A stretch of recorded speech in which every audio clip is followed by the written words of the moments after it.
Pesawat Trigina Air tergelincir di Papua, 42 penumpang selamat, ada istri PJ Gubernur Papua. Pesawat Trigina Air tergelincir di Bandara Kamanap, Distrik Kosiwo, Kabupaten Kepulauan Yapen, Papua, Senin, 9 September 2024, sekitar pukul 8.35 WIB. Pesawat tersebut bertolak dari Bandara Frans Kaisepo, Biak menuju Serui. Setelah tiba, pesawat tersebut hendak take off sekira pukul 10 WIB, namun tergelincir di ujung bandara.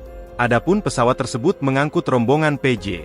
Ketua Tim Penggerak PKK Provinsi Papua tergelincir saat take off meninggalkan bandara menuju Bandara Sentani, Kabupaten Jayapura. Dalam foto yang beredar, pesawat mengalami kerusakan cukup parah. Pesawat tergelincir sejauh 20 meter dari landasan pacu.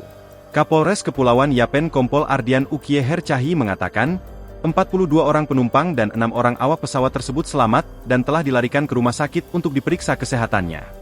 Beruntung, seluruh penumpang dan kru berhasil selamat, kata Ardian dalam keterangan resmi, dikutip dari Kompas.com, Sen, 9 September 2024. Ardian menyebutkan, pesawat tersebut tergelincir keluar landasan kurang lebih sejauh 1200 meter. Peristiwa ini terjadi saat pesawat hendak lepas landas menuju Jayapura. Dugaan awal menyebut adanya kendala teknis yang menyebabkan pesawat keluar dari jalur landasan. Namun, penyelidikan lebih lanjut diperlukan untuk mengetahui penyebab pasti kecelakaan ini.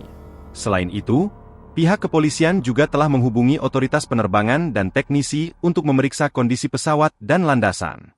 Adapun salah satu penumpang, yakni istri PJ, Gubernur Papua, TPPKK, Kerdina Ramses Limbong yang ada dalam pesawat telah dievakuasi. Belum ada informasi mengenai jumlah penumpang yang luka-luka dan penyebab pesawat tergelincir. Pantauan tribun-papua.com di RSUD Serui terlihat sejumlah penumpang yang mengalami cedera dievakuasi ke UGD untuk mendapatkan perawatan medis. Para penumpang dievakuasi menggunakan satu unit mobil ambulans milik RSUD maupun Polres Kepulauan Yapen, serta beberapa mobil lainnya milik Pemkab Kepulauan Yapen. Para penumpang tiba sekira pukul 11.40 WIB. Mereka langsung dibawa masuk ruang IGD untuk mendapatkan pertolongan medis. Download Tribun X sekarang.